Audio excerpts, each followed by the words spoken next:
Hi, and welcome to this Academic Senate President's Report for February through mid-March.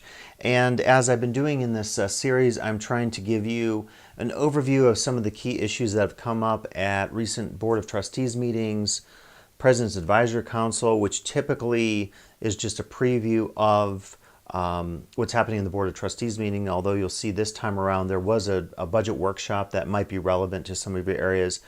Also, if there's something from a classified employees Senate meeting or even an academic Senate meeting that maybe you didn't attend, and I think it's kind of significant, I'll try to address that as well in this particular report. Now, I wanted to mention, as usual, if you want more information, I'm not really trying to summarize everything. If you want more information relative to what's happening, particularly at the board meetings or any of the college governance groups, just go to ltcc.edu. You can click on About Us and then click on Board of Trustees. And then I think, as you know, you can click on Agendas and Packets, and that'll take you to Board Docs. And you could also type in the URL, but this is probably quicker. And if you wanted to, at the top right corner, if you want to see things besides the Board of Trustees, the Senate Budget Council, CES meetings, and so forth, these are all listed here, so you can dive in and look at some of these. So you can click on any of the trustees meetings and simply click on the agenda. And this has all the information going through here that connects through each either action item or report, and all you have to do is click on it, and this will often have additional information. It could be a PDF, it could be a video link. I know recently the president had an update on the Promise Scholars Program, and that was provided as a video file, so you can certainly check that out. The other thing is, I think I've mentioned in these that I'm not trying to necessarily give an opinion on a lot of these issues. I mean, in most cases, things have been thought out and the board is maybe making a decision, but it's often after extensive consideration and the decisions going through the various governance groups at the college. But if you want to hear really the detail, and if there is debate and so forth, or you want more information about a report, for example, recently, a lot of reports on, say, ISP, advance, international education, dual enrollment, dual credit, and so forth at the high school, you could click on the audio recording tab, and this will have all of the recent meetings. You click on that, and it actually will download. It's probably an MP3 file that gets downloaded to your computer, and you can listen to that. So that's another way to get more of the context that I'm providing here. What I'm trying to do in this report is just give you an overview of some of the key items and maybe how they affect us.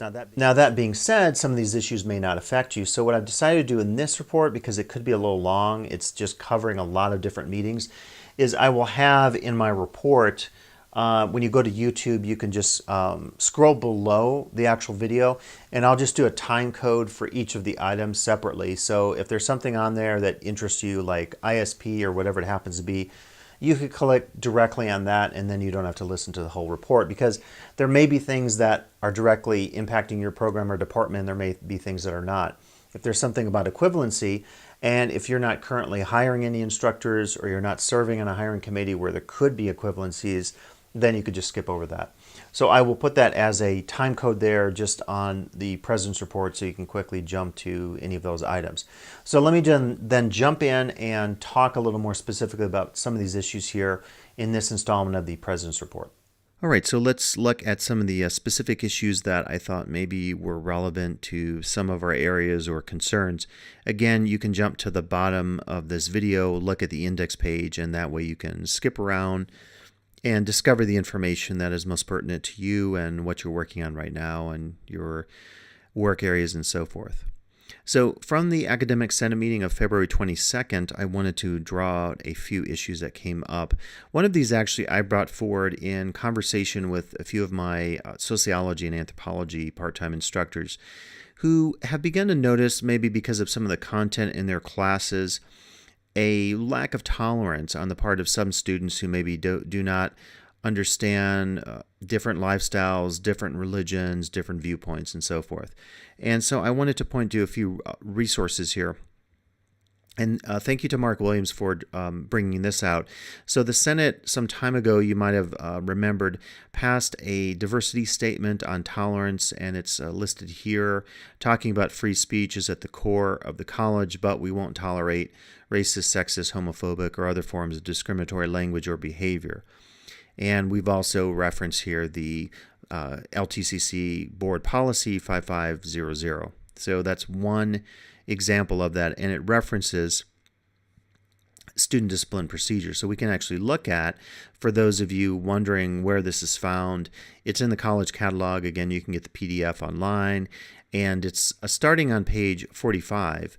This talks about plagiarism, academic dishonesty. So that's one side of maybe what we encounter, probably more so in the online environment. And this is more relevant to what we're talking about. And this is, again, referencing all those board policies.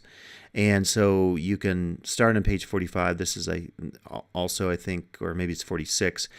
This discusses exactly what constitutes disruptive behavior, as you can see here on the right: misconduct, intimidating conduct, bullying, cheating, dishonesty, and so forth.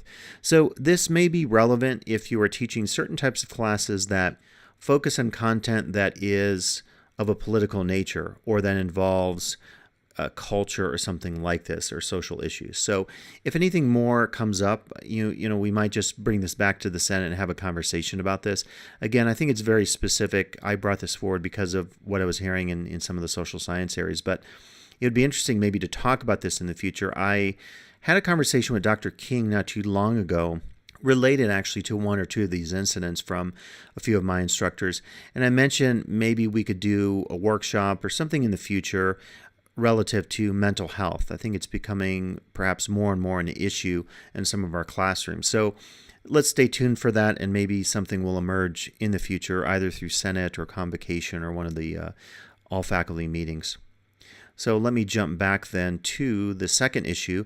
Just wanted to mention that there is now an archives committee, and specifically Melanie and JD are involved in this, and I think it involves college papers and resources. I don't know exactly the charge of the committee, so I will look forward for them to provide some future insights about what they're working on and so forth. And I wanted to mention that, and also I've been working on updating the committee list, and I'll get to that later as well. So that's one new one, just because we have a new committee that emerged. And so just want to make sure we track all that for the purposes of workload and professional service and all that stuff. Second is AB 705. And if you've been at the last two Senate meetings, there's been pretty good discussion of AB 705.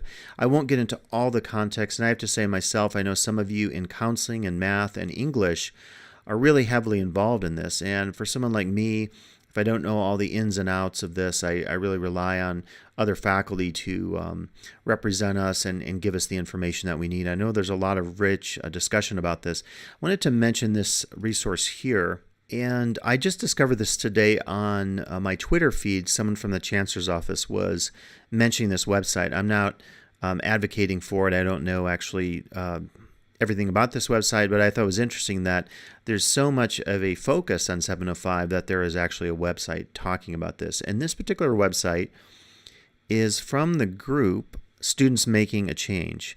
And so I just thought it would be interesting. If you're like me and you need more information about 705, you can click on resources. This has videos from the Chancellor's Office. It has videos from student testimony and so forth. So there's some good resources there. This talks about the group, and this is a tab that discusses what you can do. And I think this is maybe more for the advocacy about the CCSF, and so it's through obviously through CCSF in San Francisco through their campus. But this is an example, I think, of just how much emphasis there is on 705. To give you an update going back to our Senate agenda and what's happening with that, I will just say that what happened in the last meeting was a tabling of the resolution that was put forward. So obviously what can happen with that is there can be a vote at the next Senate meeting to take it from the table. There can be more conversation and so forth. And I have to say personally, because it's such a complex issue, it might be one of these areas where we want to have more sustained conversation about this. I know John Kingsbury has made this pretty clear in running the meetings that it's not something maybe we want to rush through. We could take our time with it. We have opportunities to really get some things in place and have more conversations about what we want to do. And there are a lot of different issues out there, not just the math requirement of the local degree. There are other issues out there about what happens if you have students coming in and what credit do we give them, say, for having completed mathematics requirement at another college. Does that count for our fulfillment of a graduation requirement?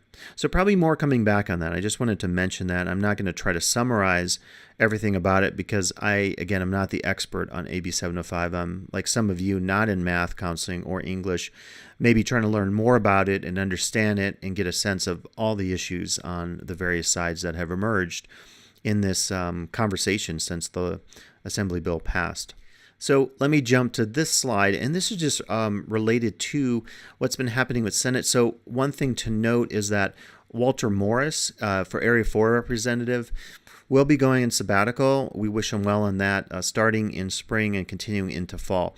Now, we only make the committee appointments for the year, so we're not even getting into fall. So that'll be a new situation relative to his position. We spoke with Eric Sturgis, and he's agreed to just take over to attend all the meetings for the remainder of the term. So essentially, we won't have a co-rep in Area 4 for the remainder, which would be for a spring quarter. Now, for Area 3, Esta Lewin, we also wish her well. She's on leave in winter and spring. So Christy Ellingford has agreed to act as the co-rep. So to split that with Aaron, the two of them will be doing that. I think everything else is the same so far. Again, if you have questions or concerns that come up about 705 or any issues we discuss in the Senate, contact your rep for your area. You could see all the different departments, and then they can represent you back through the Senate. If you're a part-time faculty member, talk to Kata or Bruce as well. And so those are representatives for the Senate for the rest of the year, basically. So these two changes we'll note here in terms of replacements for either work release through Willie Brown or professional development sabbatical program. So relative to that, Walter Morris has been serving as foundation representative, and this is a very important position. I was speaking with Nancy Harrison, our foundation director, and she definitely agreed we needed to replace it. There's a real big faculty role in this, and Walter's been very successful representing the faculty viewpoints, particularly, say, for something like scholarships or anything that affects students. And so it's very important to have that representation. Thank you to Sarah Pierce. She agreed to serve as a replacement. And I should say it's a fairly big time commitment, particularly in the spring. They have an all-day training session, an all-day workshop. And so it's one of these committees that certainly we need good faculty representation because there is a significant requirement in terms of that faculty member attending all the meetings and also participating in that one, I believe it's an annual workshop that they do for everyone on the foundation board. So very, very important stuff. I should also mention John Kingsbury's been promoting the paycheck program where you can basically give some money to the foundation. He specifically mentioned last Senate meeting that he was hoping to get more faculty to sign up for the specific scholarship that he was trying to get going. And I did mention to him that I think a few of us may have signed up to do a new donation through the foundation, but we left it open. So when you do one of those forms, you can choose whether you want it to go to something very specific, like the scholarship program that John Kingsbury has been working on, or as I did, you could actually say, I want it just to go to anything, unrestricted. So it's kind of interesting. If you sign up, you just might want to think about that if you want to be very general and open, as I did, or if you want to be very specific and focus on something like that scholarship program. Totally your call, of course. SLO Coordinator. So as you know, there's been some transition in this position over time. We had a part-time person doing it for a while. We had some just different people doing it. I know Sarah was involved in it. And Mark Williams has agreed to do it. So any of your SLO questions, or as we move into ILOs or PLOs, program level, institutional level, Mark Williams is taking the lead. Let me jump to, I don't want to steal any of his thunder on eLumen, but let me just show you that. So just to make you aware, now I will say Mark said he reported over, I think, 93% completion rate. I have a sense that now that we've gone to eLumen, it's becoming a little more streamlined, just completing those SLOs. I think it's just great. I think it's really easy and quick and efficient just in terms of using it.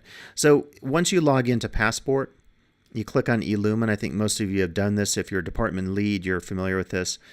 And of course, if you do the course level stuff, that's entirely different. But I wanted to mention also under SLOs and assessments, I know we'll be doing more at the level of the program level SLOs and then the institutional level SLOs. I'm not going to jump into this. I just wanted to put it out on the radar just to say that this is happening. I don't know the timelines. I'll wait for Mark to give more information. But what's cool about this is if you found the course level SLO to be very streamlined and easy to complete as I did, I think this will be very similar. And then moving on, I wanted to mention that Trevor Thomas, is on leave, and I will be taking over as DE coordinator for the next term. So I'm looking forward to that. I have some ideas talking about student engagement in the online class. We'll probably have an official announcement, but you can start to think about that for spring quarter when DE issues come up. You can start filtering those my way in terms of questions and concerns. Wanted to mention that in February, there's a group of us from the University Center with Tara, Katie Bailey from marketing, Diane Lewis, our marketing director, myself. We've been meeting with a series of firms, and the goal of this is to try to develop some projects across the college relative to marketing specific to the faculty. The charge here was to look at developing meta-major icons. We have a firm we're working with and a very good guy, a graphic designer. We've had a series of meetings. I was going to show you some stuff, but I really can't because this gets into, firms don't like to have their stuff out on YouTube and so forth. So I can't really share those with you now. I have a meeting later this week, Wednesday. I'm recording this video on Monday the 18th, and by the time you hear it, it may actually be after that. But have a meeting with the president, the CIO, and likely also Diane, and we're talking about some of the progress. One of the goals is to launch these icons and the general statements that describe each of the 6 meta majors so we can have those in the catalog and the schedule by fall. So there's a lot of work right now looking at the different iterations, going back and forth with the designer and the college, and really trying to figure out what will make sense in terms of clarity, what will make sense from a marketing perspective. And this is the very outward-facing stuff. This will not be, obviously, that level of detail and nuance that we're going to get into when we build out programs and first-year experience stuff, continuation of some of the promise efforts and the grant that we'll talk about later. But I wanted to just mention this because a lot has gone into this behind the scenes in the hopes that we launch something by fall that will have a very nice look to it in terms of giving that outward-facing appearance of the meta major with the icons and maybe some textual elements. So I can't say anything more about that now because, again, the process is really iterative in terms of trying to develop these icons with the graphic designer. So I'll let you know more about that later once we have a couple of these meetings this week.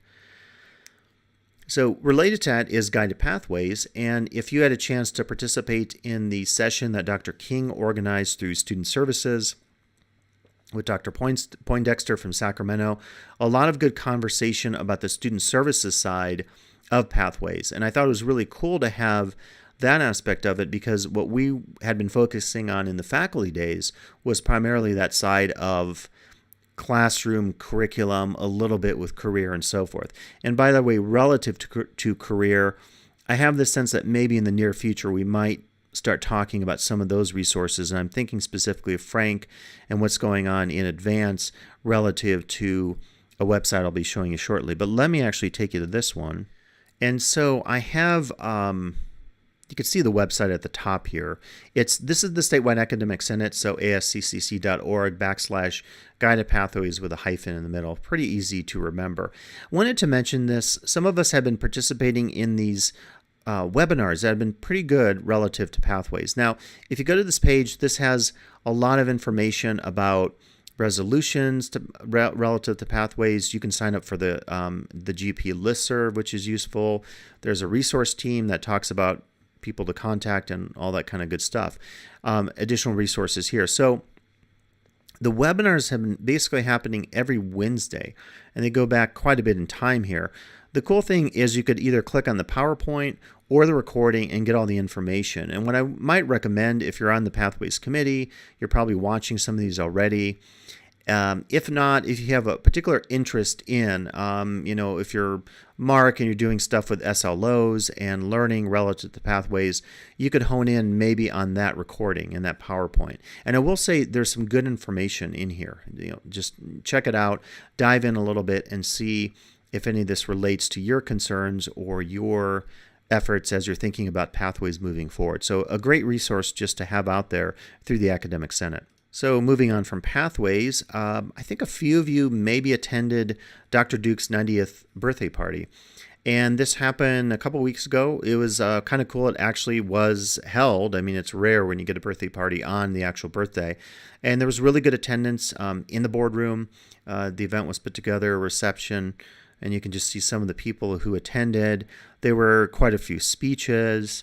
I saw many people from the past. I mean, some of our former deans were there.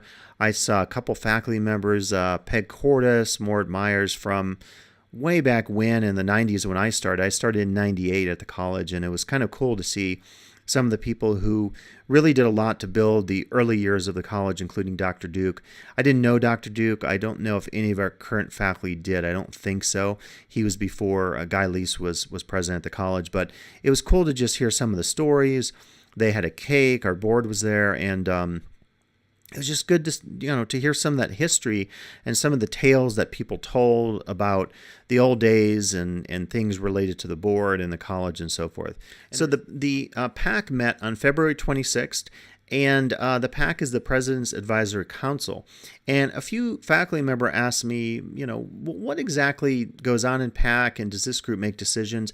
And I just want to clarify that it's just an advisory group. So it's not a group that acts under the Brown Act. It doesn't make decisions. It really is just primarily looking at the board agenda. So these correlate typically, they're held on a Tuesday that also the board meeting falls on. And then what happens is typically the president will go over agenda items that will come up at the Board of Trustees meeting and just see if there's any concerns out there, if people have questions. In other cases, there's a lot of focus on campus communication relative to snow days, which we'll talk about in this report today. There were some questions, probably not from faculty, but from directors and some offices on campus. So I have to say that not 100% of what happens in PAC relates to faculty, but it's good to be there. I attend the meetings, and if there is anything, relevant to faculty concerns, I try to bring that back to you. And I do have a couple then. One of these is the theater damage. So those of you down in the F wing, if you are in music or if you have an office down there in art, a lot of the construction has been going on. The damage was pretty extensive from all the crazy weather we had this year. The president mentioned at the last board meeting that likely the hope is maybe by April or May, but you never know with these kind of things, right? So I think it's not a definitive opening date then hasn't really been set, but just keep your eyes on that if you're affected in that area. Also, Tahoe Career Connect, I think, is something that is going to be maybe important for us as we think about guided pathways moving forward. And let me mention that to you. And actually, this comes from Frank Gerdeman, our advance director. And this is from the Coyote Corner app, as you can see just from my phone. And he says here, check out this new resource that matches interest, careers, and educational pathways right here in the Basin.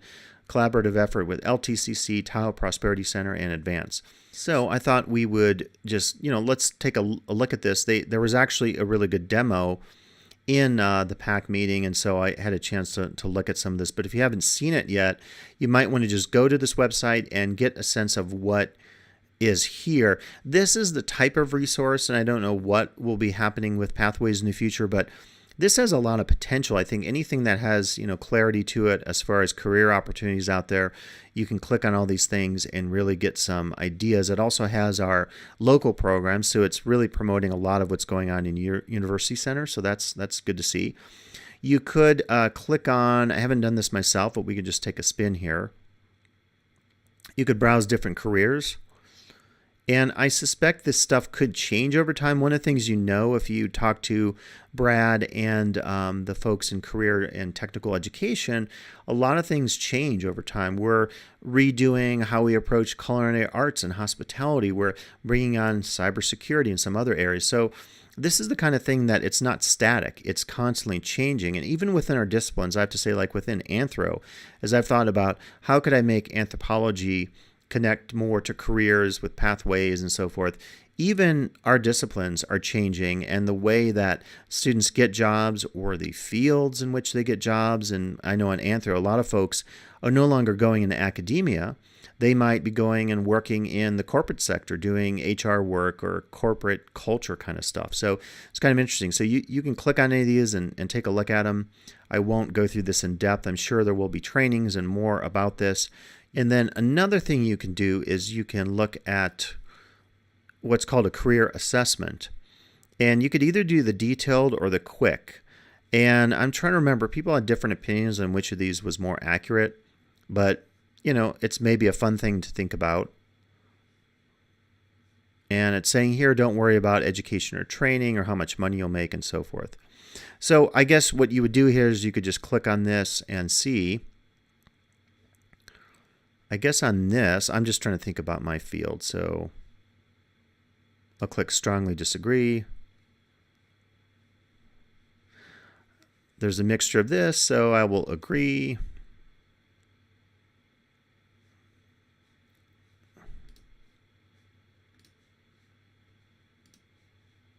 So anyway, I don't know how accurate this is going to be. I was just clicking on possibilities, and that's telling me these are my top 3 traits: social, artistic, investigative, and then there are possible career matches for it. So, this would be one of these things like, is it accurate? Am I going to get a match for something like social sciences? So kind of interesting. It did show that it was a 100% match for education and training, so maybe that is actually accurate in that sense. But kind of cool. I mean, this might be the kind of thing that it's not going to be necessarily a career predictor, but it could be the thing that could give students an opportunity to really think more critically, carefully about the future, having that sense of using pathways on their own and thinking about how can I prepare for a career in one of these fields. It also has a resume builder, and it looks like you have to make an account and so forth. So in any case, I'm sure there's more coming in the future about this, but I did want to mention it because I thought there was an opportunity to just get the word out. And, this could lead us forward in terms of more of that career side of the resources that we're talking about developing with guided pathways. I wanted to also mention then the SEM, or Strategic Enrollment Management team. We had a check-in with our coaches on February 27th, and typically what we do is we do a conference call, and we spend about an hour with them, the whole team. There's quite a few of us on the team, and they give us some tips. We give us some feedback on how we're doing and so forth. The first thing to note about that is we received note that we were chosen to be a model college for the next year's class of the SEM project. And so some of the team members will be staying behind and talking about this experience and so forth. So we felt pretty good about this because we thought we did a lot in terms of the meetings and took it very seriously and really developed a lot of ideas and creative resources and so forth. So I think it pays off sometimes to be overachievers a little bit in some of these statewide meetings. So, and again, the small college, I think becoming a model is pretty good for us in terms of just some of our marketing and the word getting out that we're doing quality stuff in terms of enrollment management and guided pathways. And the second issue I think that could be relevant to what we're doing with SEM is the topic of development and coordination. So one of the things we typically do in these sessions with our coaches is talk about what we've done since our last meeting and try to keep them apprised of what is happening, and they offer resources and suggestions and so forth. And so obviously we talked about things like the work that Clemsy is engaged in, talking about some possible processes of streamlining the college catalog, some of the work that's been going on in the small group that's been meeting to talk about development of a 3-year plan, and many other areas as well. And then this is my opinion, just having been through this process of SEM and being involved with the Guided Pathways efforts as well. But the second issue, I think, is coordination.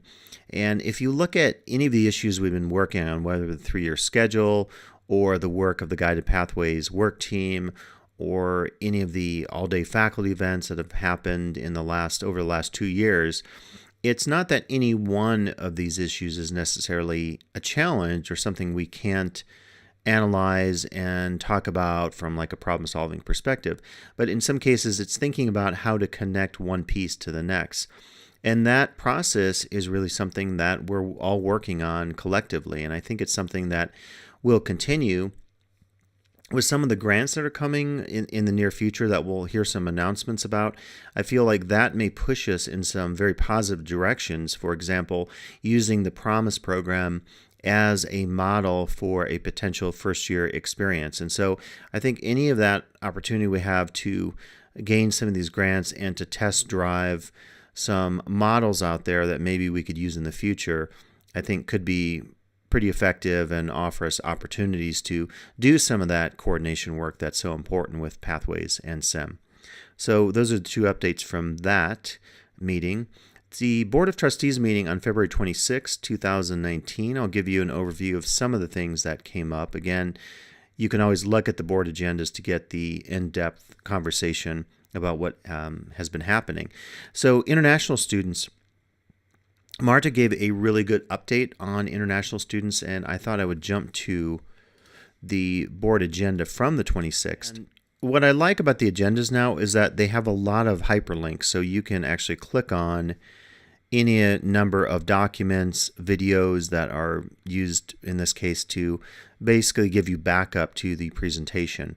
I won't go through all these, but this is just a sample to show you what will very commonly happen at a board meeting. So someone will have usually about 10 minutes to present, and in this case, Marta went through a lot of the acronyms, talked about the goals of the program, and I found pretty interesting just the process of, important stuff like headcount, which we always look at for all our programs. ISP went through this recently as well, but hearing specifically about these different groups, and I think it's at the end here. Yeah, so they have these agents, and basically, as I understand it, the agents will provide students from certain countries, and I'm sure there are application processes and so forth. And then the agency gets a small fee for any number of the students who are placed in the program. And so it was pretty useful for me to hear about this because, of course, like many of you have heard about international education at the college, and it's changed, I would say, fairly radically over the years from what it used to be in terms of, for example, doing some of our study abroad, and we still do those, of course, but international education has brought a lot of diversity and enrichment to the campus, and it's, I think, really expanding. Initially, a lot of that was happening through the soccer programs, and now it's expanding beyond that, and students are coming for a variety of reasons. And at the end, you have some testimonies of students and who they are and why they came to LTCC and fun things and so forth. So really good information. I mean, this is actually a good source. So if you ever need something in your area relative to international education, just to have a download, I would say, of this PDF, you could click on the resources and everything. So I think that's one of the best things about having board docs in one place is you can go back and review this stuff, particularly if you're trying to learn, like in my case, more about a program that you feel like you don't know enough about. Now, second was a focus on dual credit. And likewise, and this was Katie Bongard, who has just a ton of energy for the program and a lot of passion. And I think if you've seen any of her presentations lately, she did another one at the Classified Employees Senate, and same thing, just so much excitement about it. So like I said, with the last one with International Ed, you can click on the PDF and just get a better sense of what the program is, how it works, the goals. A lot of focus on things like outputs or a goal of increasing FTS to whatever the number happens to be. So I think it's really good. It models what we do in a lot of our academic programs, where we try to focus on improvements and we focus on goals for the next year, and we try to tie that to college planning processes, budgeting, and so forth. So just a lot of good information. And what I'm noticing in a lot of these programs is a lot of humanizing of letting us meet the students, or in this case, the counselor, Pete, and really giving us some opportunities to see how people's lives are changed by this. You see that similar focus, say, in the ISP presentation recently, a number of ISP presentations. And as we saw in the last one, student profiles. And that was kind of funny. We were talking about dental assisting, and Katie, I guess, volunteered to do one of the procedures here. So kind of brave to do that. I wanted to mention with dual enrollment as well, there is expansion of programs. And if you're familiar with, I mentioned dental assisting, I think we're bringing on automotive is a new one, psychology as well. And it's the case, and those of you on the equivalency committee know about this. In the case if it's a non-CTE area, we sometimes have a bit of a challenge in terms of finding someone who has the minimum qualifications in terms of having that master's degree in the academic areas. And so with psychology, we're really fortunate to find that. And so I think going forward, it's not a challenge per se, but it's a thing to look at as a campus as we think about trying to expand some of these programs, but then also dealing with our unique challenges. Being up here, even in our non-dual programs, our traditional academic programs, many of us, for example, and I was talking with a colleague in social sciences today, we were talking about to get the face-to-face instructor who has in our area, say, the master's degree, minimum qualification, is often very challenging. And it leads to maybe creative ideas or problem solving in terms of thinking about staffing some of these classes, particularly if it's face-to-face. For the case of dual credit, dual enrollment, the challenge is that fact that they have to be at that high school setting for it to count for both programs. And so it's a challenge, but we have a lot of creative people on campus and people who think through these challenges and are very successful in terms of finding solutions. The next area, I'm calling this the LTCC review, and I wanted to mention this from the president's report. And this is specifically a focus the president offered in the Tahoe Tribune. It was in February, at the end of February here, on just the year in review. And I'm pointing this one out because I feel like this is a good summary of what's been happening. And again, depending on the area you work in, I don't always I might try to go to some of the soccer matches, but maybe I don't follow soccer as much as someone else does. And likewise, maybe I wasn't there for the Legacy Plaza unveiling and so forth. So this is, I think, a good opportunity just to review some of the efforts out there. Now, like the food pantry, I would say, is maybe more relevant to, say, some of the faculty areas, because if we have students who are food challenged, if they're homeless, if they're dealing with some of these issues, this is an opportunity to get more information, at least initially, and then figure out, well, who can I contact on campus to find out more? Bond ratings, again, if this relates to your area, you may or may not be interested in that. Enrollment, I think, is something we're always interested in terms of just checking out where we are, how we're doing in all our areas, face-to-face, online, DE, ISP, and so forth. So I thought I'd mention that one just as a information item. And the next one I wanted to mention, congratulate a number of faculty just on tenure achievements. And if you're reading the February 26th agenda, you'll see it under new business, action items, reemployment of academic personnel. By the way, if you ever have any questions about the agenda, I think quite a few of you are on college governance committees.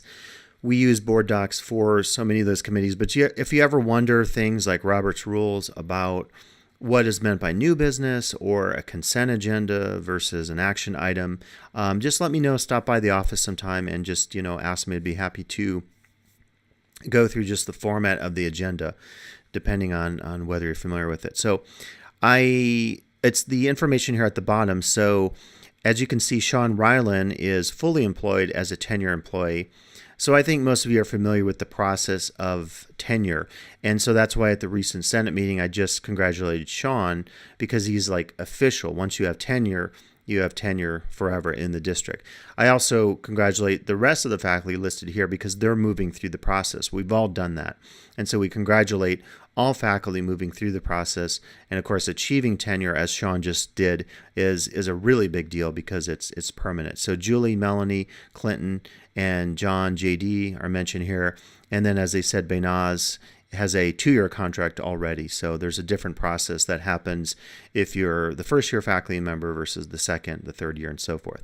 So congratulations to everyone involved, and particularly to Sean because he achieved this year tenure as a full-time faculty member at LTCC, and it's always a great accomplishment when that happens.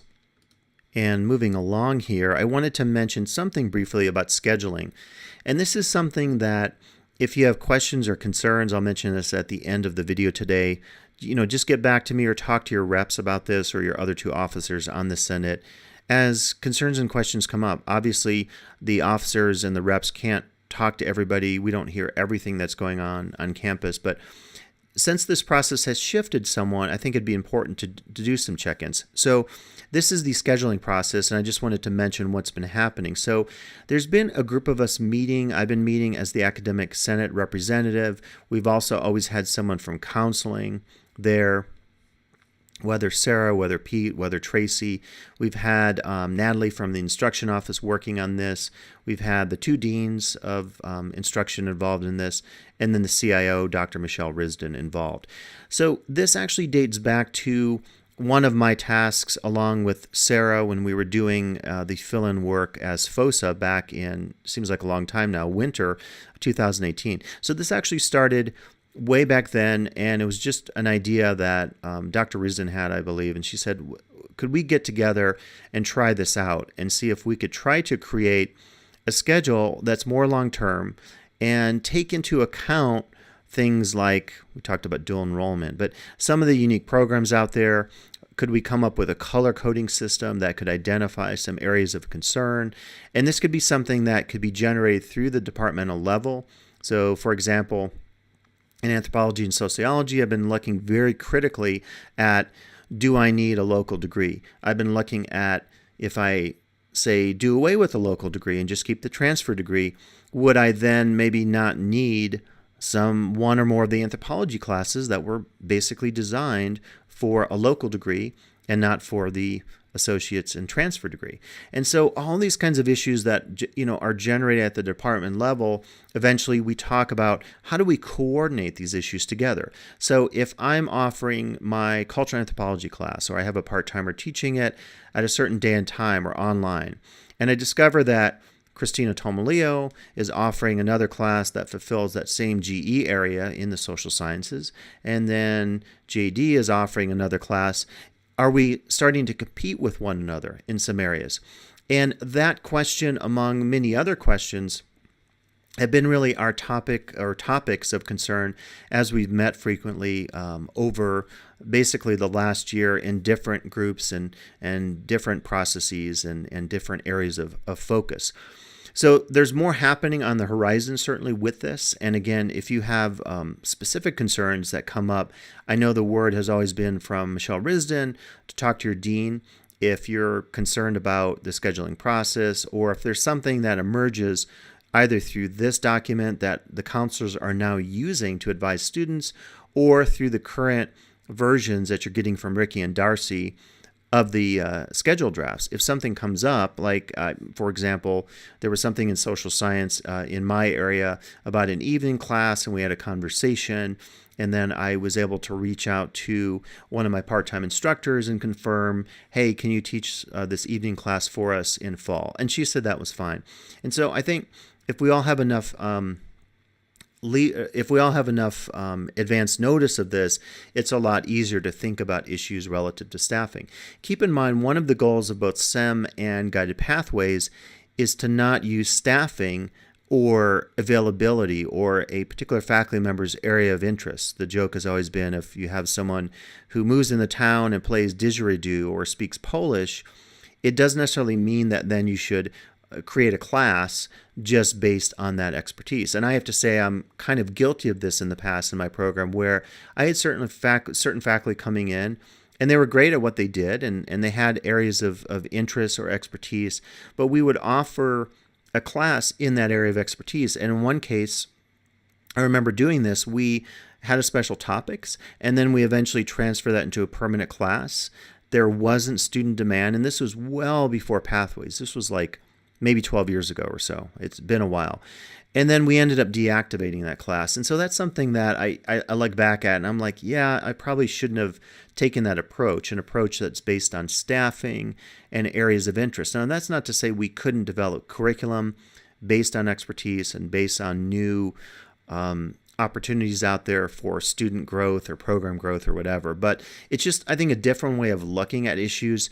It's a process. It's never probably going to be complete because it's something that is always changing over time. So one announcement here. So this came up recently. So there was a meeting today, March 18th on Monday, with myself, Dr. Risda, and Dr. Cox. And specifically, we wanted to have the union, the association, the Senate with me, and then the administration through the CIO have a conversation. And basically what's happening is the calendar for the fall 2019 has changed somewhat. And the change is creating an entire week for Thanksgiving. You might recall in the past, we've traditionally had Monday, Tuesday, Wednesday as days of instruction, and then we're off on Thursday and Friday. Well, a few issues have, let's just say, come up relative to this that have, I think, led to this. And I'm being a little bit, I wasn't on the negotiating team, so I don't know the exact specifics, but I gathered a lot of this from the meeting today. So one thing was to try to align the two calendars, the LTCC calendar and the unified calendar. And I know there's a conversation, there's a lot happening at the presidential level, the principal, the superintendent, where they're trying to do more of this alignment. Basically, align the spring breaks and now align the Thanksgiving break. Because what happens is, from both perspectives, if you have kids in the unified, or if you're working in the unified and you have, people attending classes at the college or whatever, spouses or kids or whatever, then what could happen is you have challenges with just coordinating those schedules during those holiday periods. So one goal is to unify the calendars of our district and the unified. And so that's one opportunity, I think, there with this change. The second was mentioned, I heard that some of the four-year schools are on a quarter system in, say, the UCs or some of the CSUs, and I'm forgetting which are on quarters.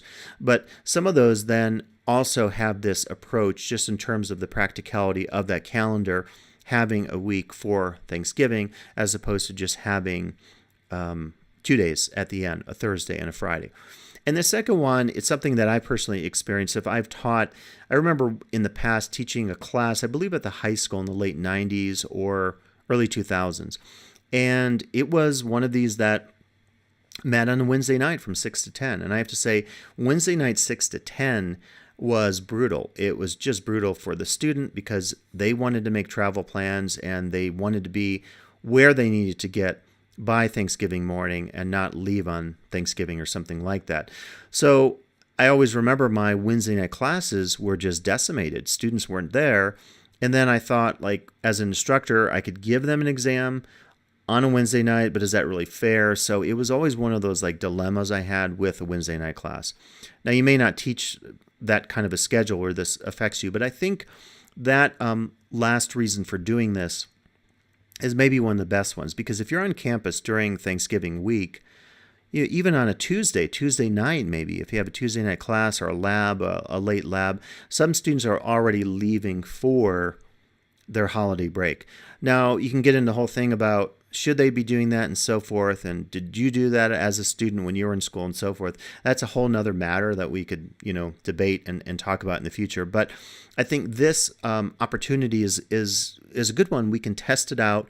We can see how it works. We can always adjust it in the future. And again, in terms of the calendar, the Senate and the association collaborate on those two areas because it's an academic professional issue in terms of instruction days, and it's also a workload issue in terms of creating the contract by which we state which days you need to be on campus to fulfill your obligations under your contract with the district. So opportunity to try this out. Now, Dr. Risden was mentioning, and Dr. Cox, that the challenge could be more so with our DE classes. And so I think as this happens, as we try this out next year, we have to maybe have a conversation about that.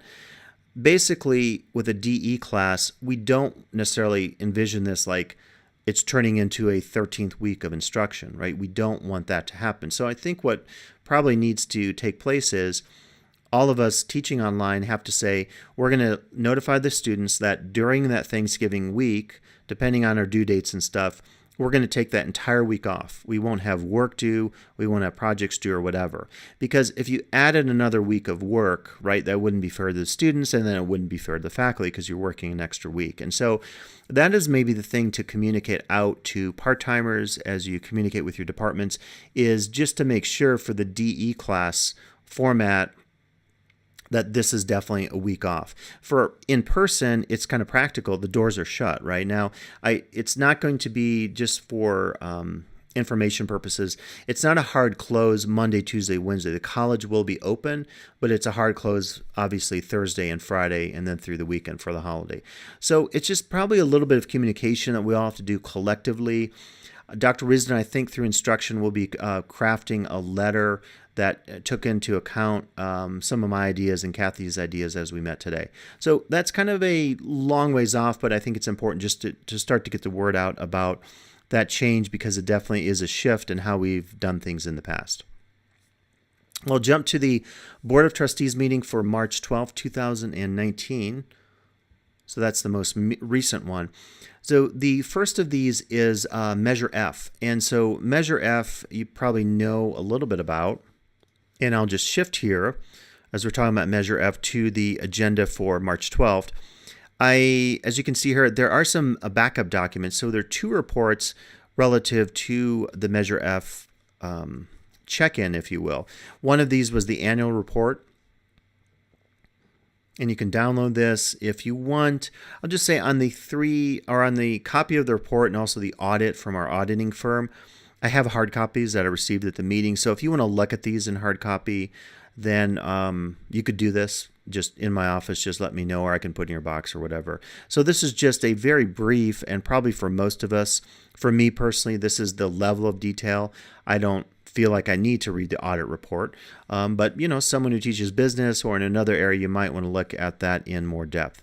So this describes projects upcoming, gives you a fiscal overview, a report from the Oversight Committee Chair, the projects completed, and the continuing projects. So this is a really nice two-page document. It's just a trifold brochure that looks like it's mailed out as well. So that probably is enough information for most of us.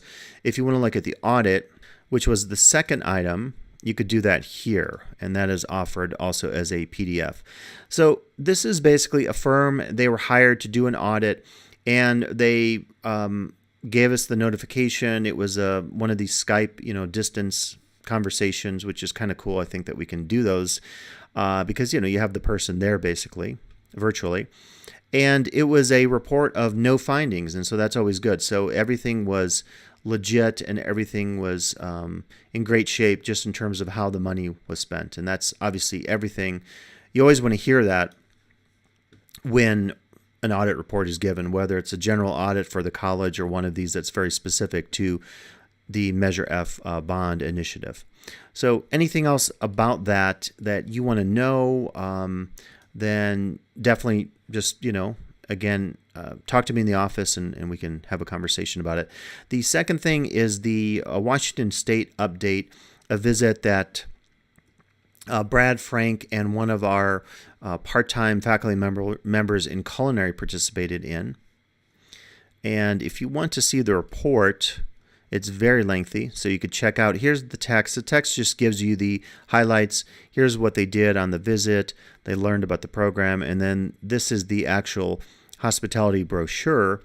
It's by the way, one of the other firms that we were working with to try to design the marketing initiatives I mentioned with MetaMajors earlier. And I think I have a slide here. Let me just jump back to, and this was from one of the dinners they attended, which was a bellhop themed dinner at Washington State University. So it was really cool to hear this, to see maybe some of the possibilities that could be brought to our campus as we hire hopefully our new hospitality culinary arts faculty member, and as we continue to build out, in this case, the program of hospitality and culinary through Washington State and what's happening in the University Center. The next item is budget assumptions. And we'll jump back to the board agenda for that. And you'll find this under New Business 7.1, Budget Building Assumptions. And I won't go into a lot of depth about this. This gives you the assumptions. There, from what Rusty has mentioned in the past, and by the way, PAC had a budget workshop, which I thought was pretty useful last week. And so it was an opportunity to get a little more in-depth information about what's happening with the budget and so forth, more specific to development at the program or departmental level. But these are the assumptions for the district. And what I understood from Rusty is that there's still a lot in play. We have a new governor, Governor Newsom. We likely won't know a lot of things until the summer in terms of what money is being, the governor releases the tentative budget, but we don't know what's actually going to happen as this is developed over time. And this tells you just whether or not reserves are used. It tells you a little bit about the new student-centered funding formula, which is relatively new for us, right? We're really rethinking the old paradigm of students in seats or butts in seats, as is often said, to now this new results-based calculation formula. So that's very new for us. The numbers on STRS and PERS is pretty dramatic, and I know that came back when Andrea presented at the Classified Employees Senate meeting even in more depth. I mean, it's just kind of staggering to see going out, say, to, I'm trying to remember if it was beyond 2020, maybe 2024, 2025, where you're talking about, I think it was more in the PERS category, but STRS is falling pretty close behind, where the district could be paying up to a quarter of a person's salary for that STRS PERS reserve. And so that's pretty staggering just from a budgeting standpoint. And then the other thing is, because of the improvement on class cancellations, there is a change now in how the district bases the budget on the class cancellation rate. So that is good to hear in terms of just more efficiencies in the district. And then another important area was updates to the Promise program. And so for this, go back to, if you want to see, I'm mentioning a video here, and this video was actually shown in a few meetings. The president wasn't here for this particular meeting, and so if you want to get the information, just click on that link, and this will take you to a YouTube video. And this talks about an initiative, and I'll mention at the end of the video today that basically President DeFranco is referring to a grant, and we discovered today that we actually received the grant. So it's very positive, because he had mentioned that the efforts related to Promise are so significant in terms of creating a cohort and some of the other initiatives that he mentioned in the email of today, March 18th, that regardless if we got the grant or not, he was going to recommend to the Board of Trustees that we go ahead with the program.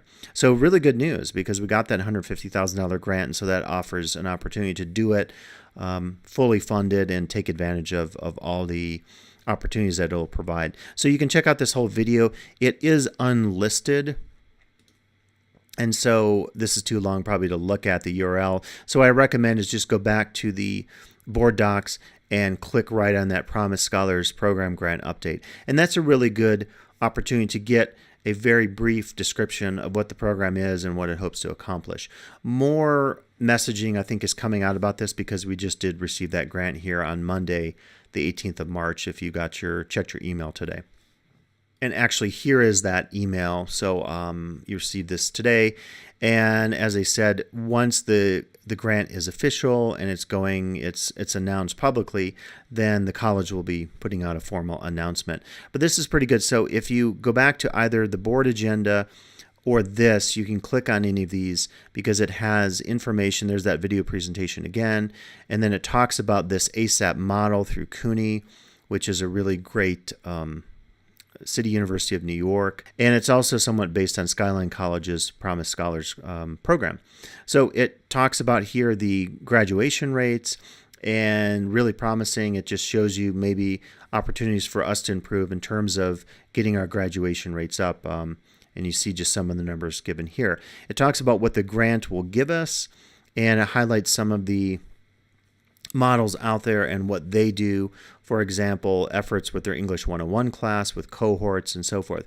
And my thought looking at this today was I thought, oh, this could be a good opportunity to test some things because we have the money for pathways in the future. Because one of the things we've talked about with pathways, and a little bit through SEM as well, is the idea of some of these student services programs doing specific unique orientations and events.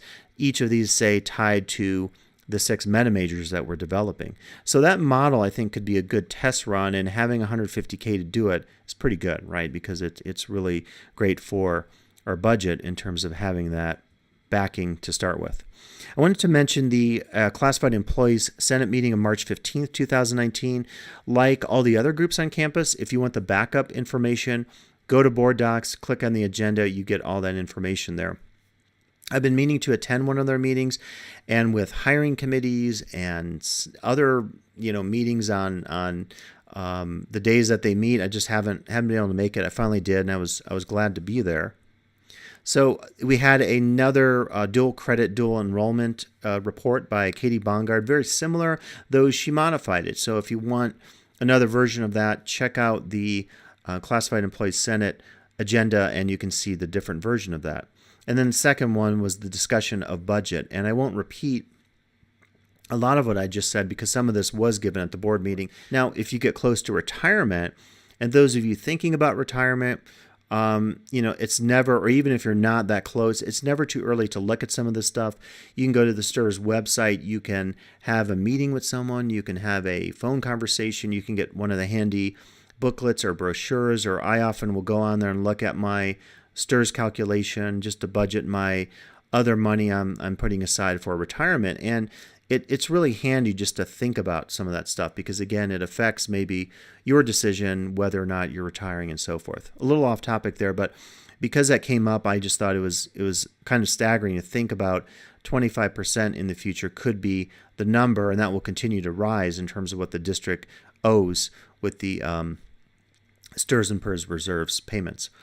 So the last item is mentioned here in the Classified Employees Senate, but it actually has come up in quite a few meetings. It's come up in PAC. I believe in Senate we talked about it. I know it's come up in Board of Trustees meetings.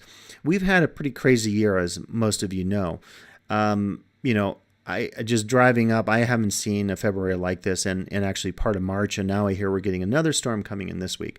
So it's been one of those years where we've had a number of snow days or days where maybe people asked, is the college open? I even today was looking at the Coyote Corner app, and there was a pretty lengthy conversation between a number of students and some staff and faculty and administration about the reasons for college closing or not closing if there's a snow day coming up.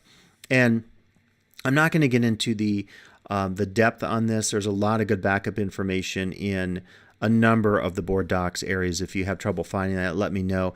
And some of this conversation related, I tend to think, to areas where faculty are not involved. If your class is canceled and you get that notification, obviously you might think about pedagogically, how can I create an opportunity for a backup or a student to learn the material maybe through a Canvas shell or another session or something like this, particularly if there's something coming up like an exam or a project.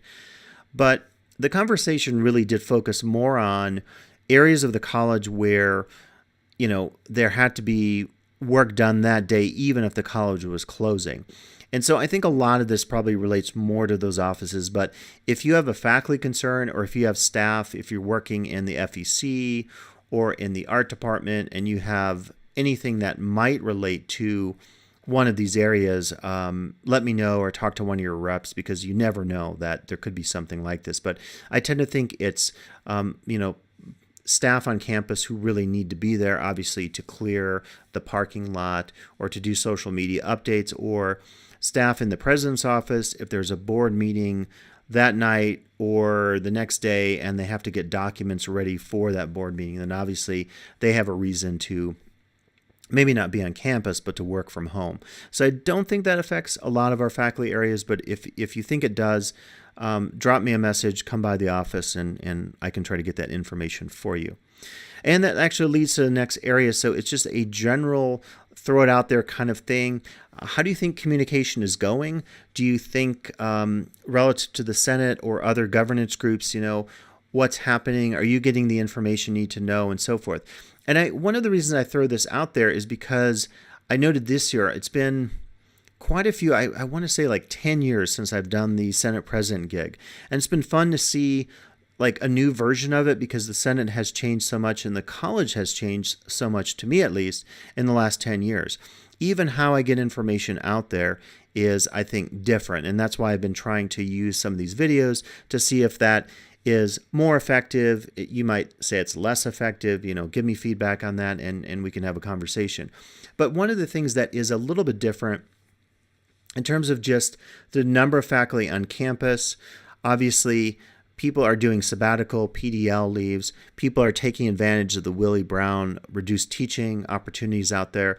And as a result of that, even something like doing the committee list this year, I was mentioning to Mark Williams, who was our last Senate president, I said, it's getting a little more challenging every year, it seems like, because we just have people leaving for one quarter, people coming back. We have the co-rep structure in Senate, which is also something that I didn't experience the last time I did the Senate gig. And so I think it's just an opportunity to check in a little bit and say, how are things working? Do you like the communication? Are there areas of improvement? What might those look like? And it could be something as simple as dropping me an email, give me a suggestion, and I can try to route that to the interested people on campus, whether it's administration, whether it's Senate officers or Senate reps or whatever. Let me know. And I don't sit on all the governance councils, so if there's a question about IEC, it could be something I could refer to John or someone else who's on that particular committee. So let me know. It's just a check-in opportunity, kind of like I do in my classes. I say, how are things going with my students? And I give them opportunity to just help me improve a little bit. It's something I think to always think about in all our roles on campus. So wanted to mention that. And as always, if questions come up, if you have concerns, you can talk to me privately. You can send me an email or anything like that.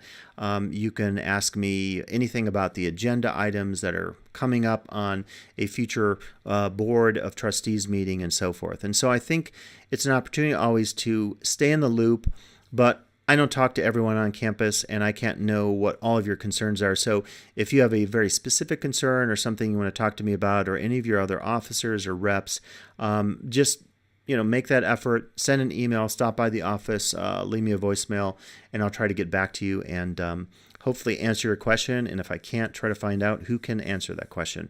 So I think that's it. I'll try to do another report coming up after. I usually try to stagger this like 2 board meetings and then any other, not ancillary meetings, but other related meetings that might connect to faculty concerns.